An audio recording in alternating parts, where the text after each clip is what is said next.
Hi all, welcome to our channel ടേണി P S C. അപ്പോൾ നമ്മളിന്ന് ഡിസ്കസ് ചെയ്യാനായിട്ട് പോകുന്നത് മറ്റൊരു ക്വസ്റ്റ്യൻ പേപ്പറാണ് 052/24. 052/24 നമുക്ക് സ്റ്റാർട്ട് ചെയ്യാം. ഫസ്റ്റ് ക്വസ്റ്റ്യൻ, താഴെ കൊടുത്തിരിക്കുന്ന ശരിയായത് രേഖപ്പെടുത്താനാണ് പറഞ്ഞിട്ടുള്ളത്. ശരിയായതാണ് രേഖപ്പെടുത്താൻ പറഞ്ഞിട്ടുള്ളത്. ഇവിടെ ഓപ്ഷൻ സി ആണ് ശരിയായിട്ട് കൊടുത്തിട്ടുള്ളത്. ശ്രീനാരായണ ഗുരു ആത്മോപദേശ ശതകം ശരിയാണല്ലേ. അദ്ദേഹത്തിന്റെ കൃതിയാണ് ആത്മോപദേശ ശതകം എന്ന് പറയുന്നത്. ശ്രീനാരായണ ഗുരു ആത്മോപദേശ ശതകം. ചട്ടമ്പി സ്വാമികൾ വേദാധികാര നിരൂപണം, അതും ശരിയാണല്ലേ, റിപ്പീറ്റ് ചെയ്യുന്നതാണ്. ചട്ടമ്പി സ്വാമികൾ വേദാധികാര നിരൂപണം. മൂന്നാമത്തെ സ്റ്റേറ്റ്മെന്റ് തെറ്റാണ്. വൈകുണ്ഠസ്വാമി പ്രാചീന മലയാളം, അത് ആരുടെയാണ്? ചട്ടമ്പി സ്വാമിയുടെ, തെറ്റാണ്.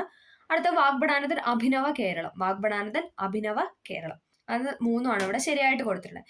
ശ്രീനാരായണ ഗുരു ആത്മോപദേശ ശതകം, ചട്ടമ്പി സ്വാമികൾ വേദാധികാര നിരൂപണം, വാഗ്ബടാനന്ദൻ അഭിനവ കേരളം. അടുത്തത്, ഒന്നാം സ്വാതന്ത്ര്യ സമര കേന്ദ്രങ്ങളെയും നേതൃത്വം നൽകിയവരെയും ചേരുംപടി ചേർക്കുക. ഒന്നാം സ്വാതന്ത്ര്യ സമര കേന്ദ്രങ്ങളെയും നേതൃത്വം നൽകിയവരെയും ചേരുംപടി ചേർക്കാനാണ് പറഞ്ഞിട്ടുള്ളത്. ഉത്തരം എന്ന് പറയുന്ന ഓപ്ഷൻ ബി ആണ്. നമുക്ക് നോക്കാം. കാൺപൂർ ആരായിരുന്നു? നാനാ സാഹിബ് ആയിരുന്നു അല്ലെ. കാൺപൂർ നാനാ സാഹിബ്. ബീഹാറിൽ ആരായിരുന്നു? ബീഹാറിൽ കൺവർ സിംഗ്. ഡൽഹിയിൽ ആരായിരുന്നു? ഡൽഹിയിൽ ബഹദൂർ ഷാ രണ്ടാമൻ അല്ലെ. ബഹദൂർ ഷാ രണ്ടാമനായിരുന്നു ഡൽഹിയിൽ. ഝാൻസിയിൽ ആരായിരുന്നു? ഝാൻസിയിൽ റാണി ലക്ഷ്മിഭായ് അല്ലെ. കാൺപൂരിലെ നാനാ സാഹിബ്, ബീഹാറിലെ കൺവർ സിംഗ്, ഡൽഹിയിലെ ബഹദൂർ ഷാ രണ്ടാമന്, ഝാൻസിയിലെ റാണി ലക്ഷ്മി ഭായ്. ഓക്കെ, ഒന്നുകൂടെ പറയാം. കാൺപൂരിലെ നാനാ സാഹിബ്, ബീഹാറിലെ കൺവർ സിംഗ്, ഡൽഹിയിലെ ബഹദൂർ ഷാ രണ്ടാമൻ, ഝാൻസിയിലെ റാണി ലക്ഷ്മി ഭായ്. അടുത്തത്, താഴെ കൊടുത്തിരിക്കുന്ന പ്രസ്താവനകൾ ഏത് സംഭവവുമായി ബന്ധപ്പെട്ടതാണെന്നാണ് ചോദിച്ചിരിക്കുന്നത്. അപ്പൊ നമുക്ക് പ്രസ്താവന ഒന്ന് നോക്കാം. ജവഹർലാൽ നെഹ്റു കോൺഗ്രസ് പ്രസിഡന്റായി തിരഞ്ഞെടുക്കപ്പെട്ടു. പൂർണ്ണ സ്വരാജ് പ്രമേയം പാസാക്കി. 1930 ജനുവരി 26 സ്വാതന്ത്ര്യ ദിനമായി കൊണ്ടാടാൻ തീരുമാനിച്ചു. ഈ മൂന്ന് സ്റ്റേറ്റ്മെന്റ് വെച്ചിട്ട് ഏത് സമ്മേളനവുമായി അല്ലെങ്കിൽ ഏത് സംഭവവുമായി ബന്ധപ്പെട്ടതാണെന്നാണ് ചോദിച്ചത്. ഏതാണ്? ഓപ്ഷൻ സി ലാഹോർ സമ്മേളനം അല്ലെ, എല്ലാവർക്കും അറിയാവുന്നതാണ്. ജവഹർലാൽ നെഹ്റു കോൺഗ്രസിന്റെ പ്രസിഡന്റായി തിരഞ്ഞെടുക്കപ്പെട്ടു. പൂർണ്ണ സ്വരാജ് പ്രമേയം പാസാക്കി. 1930 ജനുവരി 26 സ്വാതന്ത്ര്യ ദിനമായി കൊണ്ടാടാൻ തീരുമാനിച്ചു. ഇത് മൂന്നും എന്താണ്? ലാഹോർ സമ്മേളനവുമായി ബന്ധപ്പെട്ടതാണ്. അടുത്തത്, ചൈനയെ ആധുനീകരിക്കാൻ സന്യാസൻ മുന്നോട്ട് വെച്ച ആശയങ്ങൾ രേഖപ്പെടുത്താനാണ് പറഞ്ഞിട്ടുള്ളത്. ഓപ്ഷൻ ഡി ആണ്. ഇതെല്ലാം ഉണ്ട്. നമുക്ക് നോക്കാം. മഞ്ജു രാജവംശത്തെയും സാമ്രാജ്യ ശക്തികളെയും പുറത്താക്കുക, ജനാധിപത്യ ഭരണം സ്ഥാപിക്കുക, മൂലധനം നിയന്ത്രിക്കുകയും ഭൂമി വിതരണം നടത്തുകയും ചെയ്യുക. എന്തൊക്കെയാണ്? മഞ്ജു രാജവംശത്തെയും സാമ്രാജ്യ ശക്തികളെയും പുറത്താക്കുക, ജനാധിപത്യ ഭരണം സ്ഥാപിക്കുക, മൂലധനം നിയന്ത്രിക്കുകയും ഭൂമി വിതരണം നടത്തുകയും ചെയ്യുക. ചൈനയെ ആധുനീകരിക്കാനായിട്ട് സന്യാസിന് മുന്നോട്ട് വെച്ച ആശയങ്ങളാണ് മഞ്ജു രാജവംശത്തെയും സാമ്രാജ്യ ശക്തികളെയും പുറത്താക്കുക, ജനാധിപത്യ ഭരണം സ്ഥാപിക്കുക, മൂലധനം നിയന്ത്രിക്കുകയും ഭൂമി വിതരണം നടത്തുകയും ചെയ്യുക. അടുത്തത്, താഴെ കൊടുത്തിരിക്കുന്ന സംഭവങ്ങൾ കാലഗണനാ ക്രമത്തിൽ രേഖപ്പെടുത്താനാണ് പറഞ്ഞിട്ടുള്ളത്. ഓക്കെ, നമുക്ക് നോക്കാം. ഉത്തരം ഏതാണ്? ഉത്തരം സി ആണല്ലേ. ഓപ്ഷൻ സി ആണ് ആൻസർ എന്ന് പറയുന്നത്. ബോസ്റ്റൺ ടീ പാർട്ടി, ഒന്നാം കോണ്ടിനെന്റൽ കോൺഗ്രസ്, അമേരിക്കൻ സ്വാതന്ത്ര്യ പ്രഖ്യാപനം, പാരീസ് ഉടമ്പടി. ഏതൊക്കെയാണ്? ബോസ്റ്റൺ ടീ പാർട്ടി, അതിനുശേഷമാണ് ഒന്നാം കോണ്ടിനെന്റൽ കോൺഗ്രസ്, പിന്നെ അമേരിക്കൻ സ്വാതന്ത്ര്യ പ്രഖ്യാപനം, പാരീസ് ഉടമ്പടി. അടുത്തത്, ഏത് സംസ്ഥാനത്തിലാണ് ഇന്ത്യയിലെ ആദ്യത്തെ ലിക്വിഡ് മിറർ ടെലസ്കോപ്പ് സ്ഥാപിച്ചിട്ടുള്ളത്? ഏത് സംസ്ഥാനത്തിലാണ് ഇന്ത്യയിലെ ആദ്യത്തെ ലിക്വിഡ് മിറർ ടെലസ്കോപ്പ് സ്ഥാപിച്ചിട്ടുള്ളതെന്ന് ചോദിച്ചാൽ ഓപ്ഷൻ ബി ഉത്തരാഖണ്ഡിലാണ്. ഉത്തരാഖണ്ഡിലാണ് ആദ്യത്തെ ലിക്വിഡ് മിറർ ടെലസ്കോപ്പ് സ്ഥാപിച്ചിട്ടുള്ളത്. അടുത്ത ക്വസ്റ്റ്യൻ, താഴെ കൊടുത്തിരിക്കുന്ന ഭൂമിയിലെ കാലാവസ്ഥ സ്വാധീനിക്കുന്ന പ്രധാന വാതകം ഏതാണെന്നാണ് ചോദിച്ചിട്ടുള്ളത്. താഴെ കൊടുത്തിരിക്കുന്ന ഭൂമിയിലെ കാലാവസ്ഥയെ സ്വാധീനിക്കുന്ന പ്രധാന വാതകമാണ് ഏതെന്ന് പറയുന്നത് കാർബൺ ഡൈ ഓക്സൈഡ്, CO2 അല്ലെ. കാർബൺ ഡൈ ഓക്സൈഡ് ആണ് ഭൂമിയിലെ കാലാവസ്ഥയെ സ്വാധീനിക്കുന്ന പ്രധാന വാതകം. ഇന്ത്യയിലെ ശൈത്യകാലത്ത് മഴ ലഭിക്കുന്ന കാരണമായ പ്രതിഭാസം ഏതാണ്? ഇന്ത്യയിലെ ശൈത്യകാലത്ത് മഴ ലഭിക്കുന്നതിന് കാരണമായ പ്രതിഭാസമാണ് ഏതെന്ന് പറയുന്നത് ഓപ്ഷൻ ബി പശ്ചിമ അസ്വസ്ഥത. റിപ്പീറ്റഡ് ആണ്. SCRT ഫാക്റ്റും ആണ്. ഇന്ത്യയിലെ ശൈത്യകാലത്ത് മഴ ലഭിക്കുന്നതിന് കാരണമായ പ്രതിഭാസമാണ് പശ്ചിമ അസ്വസ്ഥത. ഇന്ത്യയിലെ പെട്രോളിയം ഉൽപാദനത്തെ സംബന്ധിച്ച് ശരിയായ പ്രസ്താവന ഏതാണ്? ഇന്ത്യയിലെ പെട്രോളിയം ഉൽപാദനത്തെ സംബന്ധിച്ച് ശരിയായ പ്രസ്താവന എന്ന് പറയുന്ന ഓപ്ഷൻ എ ആണ്. ഏറ്റവും വലിയ എണ്ണപ്പാടം ജാറിയാണ് അല്ലെ. ഏറ്റവും വലിയ എണ്ണപ്പാടം എന്ന് പറയുന്നത് ജാറിയാണ്. അതാണ് ഇവിടെ ശരിയായിട്ട് കൊടുത്തിട്ടുള്ളത്. ജാറി എവിടെയാണ്? ജാർഖണ്ഡിൽ അല്ലെ. ഓക്കെ, കേരളത്തിലൂടെ കടന്നു പോകുന്ന ദേശീയ ജലപാത ഏതെന്ന് തിരിച്ചറിയാം. എല്ലാവർക്കും അറിയാം അല്ലെ. ഓപ്ഷൻ സി ദേശീയ ജലപാത 3 അല്ലെ. ഓക്കെ, ദേശീയ ജലപാത 3 ആണ്.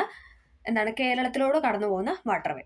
താഴെ കൊടുത്തിരിക്കുന്നതിൽ കണ്ടൽവനങ്ങൾ കാണപ്പെടാത്ത ജില്ലകൾ ഏതാണ്? കാണപ്പെടാത്ത ജില്ലകളാണ് ചോദിച്ചിട്ടുള്ളത്. ഏതാണ്? Option A Palakkad, Idukki. ഇവിടെ എന്താണ്? കണ്ടൽവനങ്ങളില്ല.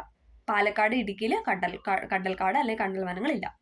2024 വേൾഡ് ഹാപ്പിനെസ് റിപ്പോർട്ട് പ്രകാരം ലോകത്തിലെ ഏറ്റവും കൂടുതൽ സന്തോഷമുള്ള രാജ്യം ഏതാണ്? ഓപ്ഷൻ സി ഫിൻലൻഡ് ആണ്. 2024 വേൾഡ് ഹാപ്പിനെസ് റിപ്പോർട്ട് പ്രകാരം ലോകത്തിലെ ഏറ്റവും കൂടുതൽ സന്തോഷമുള്ള രാജ്യമാണ് ഫിൻലൻഡ് എന്ന് പറയുന്നത്. അടുത്ത ക്വസ്റ്റ്യൻ, ആഭ്യന്തര സംഘടനയെ ലോക സമ്പദ്ഘടനയായി സംയോജിപ്പിക്കുന്നതിന് ഡാഷ് എന്ന് പറയുന്നു.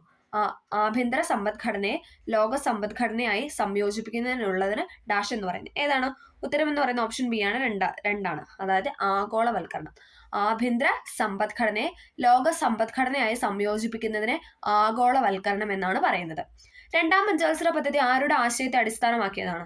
ഏതാണ്? ഓപ്ഷൻ ബി PC മഹൽനോബിസ് അല്ലെ, മഹൽനോബിസ് മോഡൽ എന്നാണ് അറിയപ്പെടുന്നത്. രണ്ടാം പഞ്ചവത്സര പദ്ധതി ആരുടെ ആശയത്തെ അടിസ്ഥാനമാക്കിയതാണെന്ന് ചോദിച്ചാൽ PC മഹൽനോബിസ്. 2015 ജനുവരി 1 നിലവിൽ വന്ന നീതി ആയോഗിന്റെ ആസ്ഥാനം എവിടെയാണ് സ്ഥിതി ചെയ്യുന്നത്? എവിടെയാണ് നീതി ആയോഗിന്റെ ആസ്ഥാനം? ന്യൂഡൽഹി അല്ലെ. 2015 ജനുവരി 1 നീതി ആയോഗ് നിലവിൽ വന്നത്. അതിന്റെ ആസ്ഥാനം ചോദിച്ചു കഴിഞ്ഞാൽ ന്യൂഡൽഹിയാണ്. അടുത്ത question, mineral oil, crude oil എന്നീ പേരുകളിൽ അറിയപ്പെടുന്നത്? മിനറൽ ഓയില്, ക്രൂഡ് ഓയിൽ എന്നീ പേരുകളിൽ അറിയപ്പെടുന്നത് എന്താണ്? പെട്രോളിയം ആണ്. ഓപ്ഷൻ ബി പെട്രോളിയം ആണ് മിനറൽ ഓയില്, ക്രൂഡ് ഓയിൽ എന്നീ പേരുകളിലൊക്കെ അറിയപ്പെടുന്നത്. സ്റ്റോക്ക് മാർക്കറ്റിന്റെ പ്രവർത്തനങ്ങൾ നിയന്ത്രിക്കുകയും നിക്ഷേപകരുടെ താല്പര്യം സംരക്ഷിക്കുകയും ചെയ്യുന്ന സ്വയംഭരണ സ്ഥാപനം ഏതാണെന്നാണ് ചോദിച്ചിട്ടുള്ളത്. ഏതാണ്? ഓപ്ഷൻ എ സെബി ആണ് കേട്ടോ. സ്റ്റോക്ക് മാർക്കറ്റിന്റെ പ്രവർത്തനങ്ങൾ നിയന്ത്രിക്കുകയും നിക്ഷേപകരുടെ താല്പര്യം സംരക്ഷിക്കുകയും ചെയ്യുന്ന സ്വയംഭരണ സ്ഥാപനമാണ് സെബി. ഇന്ത്യയിൽ ലോകബാങ്കിന്റെ സാമ്പത്തിക സഹായത്തോടെ നടപ്പിലാക്കി വരുന്ന സ്റ്റാർസ് പ്രൊജക്ട് ഏത് മേഖലയുമായി ബന്ധപ്പെട്ടതാണ്? ഏതാണ്? ഓപ്ഷൻ സി സ്കൂൾ വിദ്യാഭ്യാസം. ഇന്ത്യയിലെ ലോകബാങ്കിന്റെ സാമ്പത്തിക സഹായത്തോടെ നടപ്പിലാക്കി വരുന്ന സ്റ്റാർസ് പ്രൊജക്ട് ഏത് മേഖലയുമായി ബന്ധപ്പെട്ടതാണെന്ന് ചോദിച്ചാൽ സ്കൂൾ വിദ്യാഭ്യാസവുമായി ബന്ധപ്പെട്ടതാണ്. അടുത്ത 5 വർഷത്തിനുള്ളിൽ കേരളത്തിലെ എല്ലാ ഭൂരഹിത ഭവനരഹിതർക്കും സുരക്ഷിതവും മാന്യവുമായ പാർപ്പിട സംവിധാനം ഒരുക്കി നൽകുക എന്നതാണ് ഡാഷിന്റെ ലക്ഷ്യം. ഏതാണ്? ഓപ്ഷൻ ബി ലൈഫ് മിഷൻ അല്ലെ. ലൈഫ് മിഷന്റെ ലക്ഷ്യമാണ് എന്ന് പറയുന്നത്. അടുത്ത 5 വർഷത്തിനുള്ളിൽ കേരളത്തിലെ എല്ലാ ഭൂരഹിത ഭവനരഹിതർക്കും സുരക്ഷിതവും മാന്യവുമായ പാർപ്പിട സംവിധാനം ഒരുക്കി നൽകുക എന്നതാണ് ലൈഫ് മിഷൻ പദ്ധതിയുടെ ലക്ഷ്യം. ഇന്ത്യൻ ഭരണഘടനയുടെ അടിസ്ഥാന ഘടനയെക്കുറിച്ചുള്ള സിദ്ധാന്തം ജുഡീഷ്യറി മുന്നോട്ട് വെച്ചത് ഏത് കേസിലാണ്? Option C Kesavananda Bharati case. Indian ഭരണഘടനയുടെ അടിസ്ഥാന ഘടനയെക്കുറിച്ചുള്ള സിദ്ധാന്തം ജുഡീഷ്യറി മുന്നോട്ട് വെച്ചത് കേശവാനന്ദ ഭാരതി കേസിലൂടെയാണ്. ഇന്ത്യയിലെ തദ്ദേശ സ്വയംഭരണ സ്ഥാപനങ്ങൾക്ക് ഭരണഘടനാപരമായ അംഗീകാരം ശുപാർശ ചെയ്ത കമ്മിറ്റി ഏതാണ്? ഏതാണ്? Option B PK Thungon committee. Repeated question ആണ്. ഇന്ത്യയിലെ തദ്ദേശ സ്വയംഭരണ സ്ഥാപനങ്ങൾക്ക് ഭരണഘടനാപരമായ അംഗീകാരം ശുപാർശ ചെയ്ത കമ്മിറ്റിയാണ് PK തുങ്കൻ കമ്മിറ്റി. ഇന്ത്യയിൽ ആരാണ് നിയോജക മണ്ഡലങ്ങളിൽ സംവരണ മണ്ഡലങ്ങൾ തീരുമാനിക്കുന്നതെന്ന് കണ്ടെത്തുക? ഇന്ത്യയിൽ ആരാണ് നിയോജക മണ്ഡലങ്ങളിൽ സംവരണ മണ്ഡലങ്ങൾ തീരുമാനിക്കുന്നതെന്ന് ചോദിച്ചാൽ ഓപ്ഷൻ സി അതിർത്തി നിർണയ കമ്മീഷനാണ്. അതിർത്തി നിർണയ കമ്മീഷൻ. താഴെ തന്നിരിക്കുന്നവയിൽ ഏതാണ് ഫെഡറൽ വ്യവസ്ഥയിൽ വിവാദമായ പദവി എന്നാണ് ചോദിച്ചിട്ടുള്ളത്? ഏതാണ്? ഓപ്ഷൻ ഡി ഗവർണറാണ്. ഏതാണ് ഫെഡറൽ വ്യവസ്ഥയിൽ വിവാദമായ പദവി എന്ന് ചോദിച്ചാൽ ഗവർണറാണ്. ഇന്ത്യയിലെ ഏതെല്ലാം സംസ്ഥാനങ്ങളിലാണ് ദ്വിമണ്ഡല നിയമനിർമ്മാണ സഭ നിലവിലുള്ളത്? എസ്റ്റാറ്റിക് ഫാക്ട് ആണ്. ഏതാണ്? Option D Maharashtra, Karnataka, Bihar. മഹാരാഷ്ട്ര, കർണാടക, ബീഹാർ. മഹാരാഷ്ട്ര, കർണാടക, ബീഹാറിലാണ് ദ്വിമണ്ഡല നിയമനിർമ്മാണ സഭ നിലവിലുള്ളത്. തോമസ് ഹെയർ എന്ന ബ്രിട്ടീഷുകാരനാണ് ഏക കൈമാറ്റ വോട്ട് വ്യവസ്ഥ അഥവാ ഹെയർ വ്യവസ്ഥയുടെ ഉപജ്ഞാതാവ്. ഏത് കൃതിയിലാണ് അദ്ദേഹം ഈ വ്യവസ്ഥ അവതരിപ്പിച്ചതെന്നാണ് ചോദിച്ചിട്ടുള്ളത്? ഏതാണ്? Option A the election of representatives. Thomas hair എന്ന ബ്രിട്ടീഷുകാരനാണ് ഏക കൈമാറ്റ വോട്ട് വ്യവസ്ഥ ഹെയർ വ്യവസ്ഥയുടെ ഉപജ്ഞാതാവ്. ഏത് കൃതിയിലാണ് അദ്ദേഹം ഈ വ്യവസ്ഥ അവതരിപ്പിച്ചതെന്ന് ചോദിച്ചാൽ the election of representatives. The election of representatives. അടുത്തത്, നാരീശക്തി വന്ദൻ അധിനിയം ബില്ലിൽ രാഷ്ട്രപതി ഒപ്പുവെച്ചത് എന്നാണ്? ഇമ്പോർട്ടൻ്റ് ആണ്. നാരീശക്തി വന്ദൻ അധിനിയം ബില്ലിൽ രാഷ്ട്രപതി ഒപ്പുവെച്ച ഡേറ്റ് ആണ് ഏതെന്ന് പറയുന്നത്? 2023 സെപ്റ്റംബർ 28. ആ ഡേറ്റിന് വേറൊരു പ്രത്യേകത കൊണ്ടുണ്ട് അല്ലേ? നമ്മുടെ ഹരിതവിപ്ലവത്തിന്റെ പിതാവായ MS സ്വാമിനാഥൻ അന്തരിച്ച ദിവസമാണ് 2023 സെപ്റ്റംബർ 28 എന്ന് പറയുന്നത്. അപ്പൊ അത് രണ്ടോന്ന് കണക്ട് ചെയ്ത് വെക്കുക. നാരീശക്തൻ വന്ദൻ അധിനിയം ബില്ലിൽ രാഷ്ട്രപതി ഒപ്പുവെച്ചത് 2023 സെപ്റ്റംബർ 28. അന്ന് തന്നെയാണ് ഹരിതവിപ്ലവത്തിന്റെ പിതാവായ ഡോക്ടർ MS സ്വാമിനാഥൻ അന്തരിച്ചത്. ഇന്ത്യയിലെ ഏത് സൈനിക വിഭാഗത്തിനാണ് പുതിയ പാർലമെന്റ് മന്ദിരത്തിന് നിലവിലുള്ള സുരക്ഷാ ചുമതല? ഇന്ത്യയിലെ ഏത് സൈനിക വിഭാഗത്തിനാണ് പുതിയ പാർലമെന്റ് മന്ദിരത്തിന് നിലവിലുള്ള സുരക്ഷാ ചുമതല എന്ന് ചോദിച്ചാൽ option B CISF. Option B CISF ആണ്. Okay, CISF. കേരളത്തിലെ എംപ്ലോയ്മെന്റ് എക്സ്ചേഞ്ചുകളിൽ പേര് രജിസ്റ്റർ ചെയ്തിട്ടും തൊഴിൽ ലഭിക്കാത്ത മുതിർന്ന പൗരന്മാർക്കുള്ള സ്വയം തൊഴിൽ പദ്ധതിയുടെ പേരാണ് ഏതെന്ന് പറയുന്നത്? Option C Navajeevan. കേരളത്തിലെ എംപ്ലോയ്മെന്റ് എക്സ്ചേഞ്ചുകളിൽ പേര് രജിസ്റ്റർ ചെയ്തിട്ടും തൊഴിൽ ലഭിക്കാത്ത മുതിർന്ന പൗരന്മാർക്കുള്ള സ്വയം തൊഴിൽ പദ്ധതിയാണ് നവജീവൻ. അയ്യങ്കാളി നഗര തൊഴിലുറപ്പ് പദ്ധതിയുടെ ദിവസവേതനം എത്ര രൂപയാണ് വർദ്ധിപ്പിച്ചത്? 22 രൂപയാണ് വർദ്ധിപ്പിച്ചത്. അയ്യങ്കാളി നഗര തൊഴിലുറപ്പ് പദ്ധതിയുടെ ദിവസവേതനം 22 രൂപയാണ് വർദ്ധിപ്പിച്ചത്. അടുത്ത ക്വസ്റ്റ്യൻ, താഴെ കൊടുത്തിരിക്കുന്ന ഏത് പ്രസ്ഥാനവുമായി ശ്രീ കുമാര ഗുരുദേവൻ ബന്ധപ്പെട്ടിരിക്കുന്നു? ഏതാണ്? PRDS അല്ലെ, പ്രത്യക്ഷ രക്ഷ ദേവസഭയുമായിട്ടാണ് ശ്രീ കുമാര ഗുരുദേവൻ ബന്ധപ്പെട്ടിരിക്കുന്നത്. പ്രത്യക്ഷ രക്ഷ ദേവസഭ. ഗാന്ധിജിയും അരാജകത്വം, ഗാന്ധി ആൻഡ് അനാർക്കി എന്ന ഗ്രന്ഥത്തിന്റെ ഉപജ്ഞാതാവ് ആരാണ്, അല്ലെങ്കിൽ ആ ഗ്രന്ഥത്തിന്റെ രചയിതാവ് ആരാണ്? ഓപ്ഷൻ ബി ചേറ്റൂർ ശങ്കരൻ നായർ അല്ലെ, സി ശങ്കരൻ നായർ എന്നൊക്കെ പറയാറുണ്ട്. ചേറ്റൂർ ശങ്കരൻ നായരാണ് ഗാന്ധിജിയും അരാജകത്വം എന്ന കൃതിയുടെ രചയിതാവ്. 2024 തണ്ണീർത്തട ദിനത്തിന്റെ പ്രമേയം കണ്ടെത്തുക. കഴിഞ്ഞ ദിവസം നമ്മൾ ആ പാഠം പഠിച്ചപ്പോൾ ഞാൻ പറഞ്ഞായിരുന്നു അല്ലെ, എപ്പോഴും ചോദിക്കുന്നുണ്ട്. അതായത് വെറ്റ്ലാൻഡ്സിന്റെയും അതോടൊപ്പം എന്താണ് ജലദിനത്തിന്റെയും ഒക്കെ അല്ല, അങ്ങനെയുള്ള കാര്യങ്ങളുടെ ഒക്കെ നമ്മുടെ തീം ചോദിക്കാറുണ്ട്. അപ്പൊ അതെല്ലാം അതായത് വർഷത്തിലെ അത് അന്നേരം തന്നെ പഠിച്ചു വെക്കുകയാണ്, നമുക്ക് ഉപകാരപ്പെടും. ഓക്കെ, 2024 തണ്ണീർത്തട ദിനത്തിന്റെ പ്രമേയമാണ് എന്തെന്ന് പറയുന്നത്? Option C തണ്ണീർത്തടവും മനുഷ്യക്ഷേമവും. തണ്ണീർത്തടവും മനുഷ്യക്ഷേമവും. ഗ്രാമപഞ്ചായത്തുകൾക്ക് ടാക്സുകൾ ഏർപ്പെടുത്താനും പിരിച്ചെടുക്കാനും അധികാരം നൽകുന്നത് ഇന്ത്യൻ ഭരണഘടന ഏത് അനുച്ഛേദ പ്രകാരമാണ്? ഗ്രാമപഞ്ചായത്തുകൾക്ക് ടാക്സുകൾ ഏർപ്പെടുത്താനും അത് പിരിച്ചെടുക്കാനും അധികാരം നൽകുന്നത് ഇന്ത്യയുടെ ഏത് ആർട്ടിക്കിൾ പ്രകാരമാണെന്ന് ചോദിച്ചാൽ ഏതാണ്? Option A article 243H. 243H പ്രകാരമാണ് ഗ്രാമപഞ്ചായത്തുകൾക്ക് ടാക്സുകൾ ഏർപ്പെടുത്താനും പിരിച്ചെടുക്കാനും അധികാരം നൽകുന്ന വകുപ്പ്. 243H. 18 വയസ്സിന് താഴെ പ്രായമുള്ള കുട്ടികളുടെ സമഗ്ര ആരോഗ്യ സംരക്ഷണത്തിനുള്ള സേവനങ്ങൾ ഒരു കുടക്കീഴിൽ ഉറപ്പുവരുത്തുന്ന പദ്ധതിയുടെ പേരാണ് ഇതെന്ന് പറയുന്നത്. ഓപ്ഷൻ ബി ആരോഗ്യ കിരണം. 18 വയസ്സിന് താഴെ പ്രായമുള്ള കുട്ടികളുടെ സമഗ്ര ആരോഗ്യ സംരക്ഷണത്തിനുള്ള സേവനങ്ങൾ ഒരു കുടക്കീഴിൽ ഉറപ്പുവരുത്തുന്ന പദ്ധതിയാണ് ആരോഗ്യ കിരണം. പെരിയാർ കടുവാ സങ്കേതം വ്യാപിച്ചു കിടക്കുന്ന ഏതൊക്കെ ജില്ലകളിലായിട്ടാണ്? ഫാക്ട് ആണ്. ഏതൊക്കെ ജില്ലയാണ്? ഇടുക്കി, പത്തനംതിട്ട. പെരിയാർ കടുവാ സങ്കേതം വ്യാപിച്ചു കിടക്കുന്നത് ഇടുക്കി, പത്തനംതിട്ട ജില്ലകളിലാണ്. അടുത്തത്, രോഗത്തിന്റെ പേരും അതിന്റെ കാരണവും താഴെ തന്നിരിക്കുന്നതിൽ ശരിയായവ ഏതൊക്കെയെന്നാണ് ചോദിച്ചിട്ടുള്ളത്. ഏതാണ് ഇവിടെ ശരിയായിട്ട് കൊടുത്തിട്ടുള്ളത്? ഓപ്ഷൻ സി ആണ്. ഇവിടെ ഒന്ന് മാത്രമാണ് ഇവിടെ ശരിയായിട്ട് കൊടുത്തിട്ടുള്ളത്, ബാക്കി എല്ലാം തെറ്റാണ്. നമുക്കപ്പോൾ ഒന്ന് പഠിക്കാം.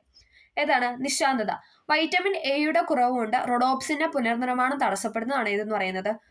നിശാന്തത എന്ന് പറയുന്നത്. ഓക്കെ, ഓപ്ഷൻ സി ഒന്ന് മാത്രമാണ് ശരിയായിട്ടുള്ളത്. അടുത്തത്, മനുഷ്യ ശരീരത്തിലെ ഹീമോഗ്ലോബിനിൽ കാണുന്ന ലോഹം ഏതാണ്? എല്ലാവർക്കും അറിയാം അല്ലെ. ഏതാണ്? Option D ഇരുമ്പാണ്. അയൺ ആണ് എന്തെന്ന് പറയുന്നത് നമ്മുടെ ഹീമോഗ്ലോബിൻ HBയിൽ കാണുന്നതെന്ന് പറഞ്ഞാൽ ഇരുമ്പാണ്. എലിപ്പനിക്ക് കാരണമായ സൂക്ഷ്മജീവി ഏതാണ് എലിപ്പനിക്ക് കാരണമായ സൂക്ഷ്മജീവി? ലെപ്റ്റോസ്പൈറ അല്ലെ. ലെപ്റ്റോസ്പൈറ എലിപ്പനി എന്ന് പറയുന്ന ഒരു ബാക്ടീരിയ രോഗമാണ്. ബാക്കി എല്ലാ പനിയിൽ പെടുന്ന ബാക്കി എല്ലാം എന്താണ്? വൈറസ് രോഗമാണെങ്കിലും എലിപ്പനി എന്ന് പറയുന്നത് ഒരു ബാക്ടീരിയ രോഗമാണ്. ലെപ്റ്റോസ്പൈറ എന്നതാണ് സൂക്ഷ്മ ജീവിയുടെ പേര്. ലോകാരോഗ്യ ദിനം 2024 പ്രമേയം. രണ്ടാമത്തെ തീമല്ല ചോദിക്കുന്നത്. ലോകാരോഗ്യ ദിനം 2024 പ്രമേയമാണ് ചോദിക്കുന്നത്. ഏതാണ്? ഓപ്ഷൻ ബി എന്റെ ആരോഗ്യം എന്റെ അവകാശം. എന്റെ ആരോഗ്യം എന്റെ അവകാശം എന്നതാണ് ലോകാരോഗ്യ ദിനത്തിന്റെ പ്രമേയം. ലോകാരോഗ്യ ദിനം എന്നാണെന്നൊന്ന് കമന്റ് ചെയ്യുക കേട്ടോ. അപ്പൊ എല്ലാവരും ഒന്ന് കമന്റ് ചെയ്യാനായിട്ട് ശ്രമിക്കാം. ലോകാരോഗ്യ ദിനം എന്നു കമന്റ് ചെയ്യുക. അതിന്റെ 2024 തീമാണ് എന്റെ ആരോഗ്യം എന്റെ അവകാശം എന്ന് പറയുന്നത്. അടുത്ത ക്വസ്റ്റ്യൻ, താഴെ കൊടുത്തിരിക്കുന്ന ജീവിതശൈലി രോഗങ്ങളേവ? ഇപ്പൊ എല്ലാ ക്വസ്റ്റ്യൻ പേപ്പറിലുള്ള ഒരു ക്വസ്റ്റ്യൻ ആണ് ഇത്. താഴെ കൊടുത്തിരിക്കുന്ന ജീവിതശൈലി രോഗങ്ങളാണ് ഏതെന്ന് പറയുന്നത്? Option A 1, 2. ഏതൊക്കെയാണ്? എംഫിസിമേ, ഫാറ്റി ലിവർ. എംഫിസിമേ, ഫാറ്റി ലിവർ എന്നൊക്കെ പറയുന്നത് എന്താണ്? ജീവിതശൈലി അല്ലെ, നമ്മുടെ ജീവിത രീതികൾ കൊണ്ടുണ്ടാവുന്ന രോഗങ്ങളാണ് എന്ന് പറഞ്ഞാൽ ജീവിതശൈലി രോഗങ്ങൾ. എംഫിസിമേ, ഫാറ്റി ലിവർ അതിന് എക്സാമ്പിൾ ആണ്. വായുമലിനീകരണം നിയന്ത്രിക്കുന്നതിനായി 2020 ഏപ്രിൽ മുതൽ ഇന്ത്യയിൽ നടപ്പിലാക്കിയ എമിഷൻ സ്റ്റാൻഡേർഡ് ഏതാണെന്നാണ് ചോദിക്കുന്നത്. ഏതാണ്? ഓപ്ഷൻ ഡി ആണ്. BS6 ആണ്. BS6 ആണ് എന്തെന്ന് പറയുന്നത് വായുമലിനീകരണം തടയുന്നതിന് അല്ലെങ്കിൽ നിയന്ത്രിക്കുന്നതിന് വേണ്ടിയിട്ട് 2020 ഏപ്രിൽ മുതൽ ഇന്ത്യയിൽ നടപ്പിലാക്കിയ എമിഷൻ സ്റ്റാൻഡേർഡ് ഏതാണ്? BS6. താപനില കൂടുമ്പോൾ ഒരു ദ്രാവകത്തിന്റെ വിസ്കോസിറ്റി. ഒരു എക്സാമ്പിൾ പറയാം. നമ്മൾ ഇപ്പൊ തേനെടുത്തു. തേനെന്ന് പറയുന്നത് നല്ല കട്ടിയായിട്ടുള്ള ഒരു ദ്രവമാണ് അല്ലെ. നല്ല കട്ടി. അത് നമ്മൾ ചൂടാക്കുമ്പോൾ എന്താണ്? ആ കട്ടി അവിടെ കുറയുകയാണ് ചെയ്യുന്നത്. അപ്പൊ താപനില ചെന്നപ്പോൾ എന്താണ്? അവിടെ ആ വിസ്കോസിറ്റി, അതായത് വിസ്കോസിറ്റി എന്നാണ് നമ്മൾ പറയുന്നത്, അതെന്താണ്? കുറയുകയാണ് ചെയ്തത് അല്ലെ. അതായത് ലൂസായി. അപ്പൊ താപനില കൂടുമ്പോൾ ഒരു ദ്രാവകത്തിന് വിസ്കോസിറ്റി എന്താണ്? കുറയുന്നു. ഓക്കെ, താപനില കൂടുമ്പോൾ ഒരു ദ്രാവകത്തിന് വിസ്കോസിറ്റി കുറയുന്നു. അടുത്തത്, താഴെ കൊടുത്തിരിക്കുന്ന ശരിയായത് ഏതാണെന്ന് ചോദിച്ചിട്ടുണ്ട്. ഏതാണ്? ഓപ്ഷൻ സി ആണ്. W=P×T എന്ന് പറയുന്നതാണ് ശരി. W എന്ന് പറഞ്ഞാൽ എന്താണ്? പ്രവൃത്തിയാണ്. P എന്ന് പറഞ്ഞു കഴിഞ്ഞാൽ പവറാണ്. T എന്ന് പറഞ്ഞാൽ സമയമാണ്. അതായത് നമുക്ക് പ്രവൃത്തി കിട്ടണമെങ്കിൽ power into time. Okay, power into time ആണ് പ്രവൃത്തി എന്ന് പറയുന്നത്. പ്രവൃത്തി അഥവാ W, വർക്ക് എന്ന് പറയും. ഓക്കെ, ഡിജിഡോഗ് എന്ന റോബോട്ടിക് പട്ടിയെ അവതരിപ്പിച്ച ഏത് രാജ്യമാണ്? ഡിജിഡോഗ് എന്ന റോബോട്ടിക് പട്ടിയെ അവതരിപ്പിച്ച ഏത് ഏത് രാജ്യമാണെന്ന് ചോദിച്ചാൽ ഏതാണ്? ഓപ്ഷൻ എ അമേരിക്കയാണ്. ഡിജിഡോഗ് എന്ന റോബോട്ടിക് പട്ടിയെ അവതരിപ്പിച്ചത് ഏത് രാജ്യമാണെന്ന് ചോദിച്ചാൽ അമേരിക്കയാണ്. അടുത്തത്, 50 കിലോ 50 കിലോഗ്രാം മാസമുള്ള ഒരു കല്ലും 4.5 കിലോഗ്രാം മാസമുള്ള ഒരു കല്ലും 25 മീറ്റർ പൊക്കമുള്ള ഒരു കെട്ടിടത്തിന് മുകളിൽ നിന്ന് ഒരുമിച്ച് താഴേക്ക് ഇടുന്നു. ഏത് കല്ലായിരിക്കും ആദ്യം താഴെ എത്തുക എന്നാണ് ചോദിക്കുന്നത്. വായുവിന്റെ പ്രതിരോധം അവഗണിക്കുക എന്ന് പറഞ്ഞിട്ടാണ് പറഞ്ഞത്. ഏതാണ്? ഓപ്ഷൻ സി ആണ്, രണ്ടും ഒരുമിച്ച്. കാരണം എന്താ? വായുവിന്റെ പ്രതിരോധം അവിടെ അവഗണിക്കാൻ പറഞ്ഞിട്ടുണ്ട്. അപ്പൊ അത് വെച്ച് നോക്കുമ്പോൾ നമ്മൾ ഏതൊരു വസ്തുവും ഒരുമിച്ച് താഴെ കിട്ടേണ്ട, അത് രണ്ടും പതിക്കുന്ന ഒരേപോലെ ആയിരിക്കും അല്ലെ. വെയിറ്റ് കൂടിയത് ആദ്യം പതിക്കും എന്നുള്ളൊരു നിയമമൊന്നും ഇല്ല അല്ലെ. ഓക്കെ, അപ്പം രണ്ടും ഒരുമിച്ചായിരിക്കും പതിക്കുന്നത്. ഓക്കെ, അതുകൊണ്ടാണ് അവിടെ പ്രത്യേകം പറഞ്ഞത് വായുവിന്റെ പ്രതിരോധം അവഗണിക്കാനായിട്ട് പറഞ്ഞിട്ടുള്ളത്. വായു ഇല്ല എന്നുള്ള രീതിയിൽ നമ്മളൊരു എത്ര വസ്തുക്കളാണേലും നമ്മൾ നേരെ താഴേക്ക് ഇട്ട് കഴിഞ്ഞാൽ എന്താ സംഭവിക്കുക? അതെല്ലാം ഒരുമിച്ചായിരിക്കും വരുന്നത്. അടുത്ത ക്വസ്റ്റ്യൻ, ഇന്ത്യയുടെ റോക്കറ്റ് വുമൺ എന്നറിയപ്പെടുന്നത് ആരാണ്? ഇന്ത്യയുടെ റോക്കറ്റ് വുമൺ എന്നറിയപ്പെടുന്ന ആരാണ്? ഋതു കരുതാൾ ആണ്. ഓപ്ഷൻ ബി, ഋതു കരുതാളാണ് ഇന്ത്യയുടെ റോക്കറ്റ് വുമൺ എന്നറിയപ്പെടുന്നത്. അനോഡൈസിംഗ് എന്ന പ്രക്രിയ ഏത് ലോഹ സംരക്ഷണത്തിനാണ് പ്രധാനമായും ഉപയോഗിക്കുന്നതെന്നാണ് ചോദിച്ചിട്ടുള്ളത്. ഏതാണ്? ഓപ്ഷൻ സി, അലൂമിനിയം ആണ്. ആനോഡൈസിംഗ് എന്ന പ്രക്രിയ ഏത് ലോഹ സംരക്ഷണത്തിനാണ് പ്രധാനമായും ഉപയോഗിക്കുന്നത് എന്ന് ചോദിച്ചാൽ അലൂമിനിയം ആണ്. Option C, aluminium. താഴെ പറയുന്നതിൽ ഏത് pH മൂല്യത്തിനാണ് കാൽസ്യം ഹൈഡ്രോക്സൈഡ് അപ്പറേറ്റ് നാശത്തിന് വിധേയമാകുന്നത്? താഴെ കൊടുത്തിരിക്കുന്നതിൽ ഏത് pH മൂല്യത്തിനാണ് കാൽസ്യം ഹൈഡ്രോക്സൈഡ് ആപ്പറ്റൈറ്റ് നാശത്തിന് വിധേയമാകുന്നതെന്ന് ചോദിച്ചാൽ ഏതാണ്? Option A, pH <5.5.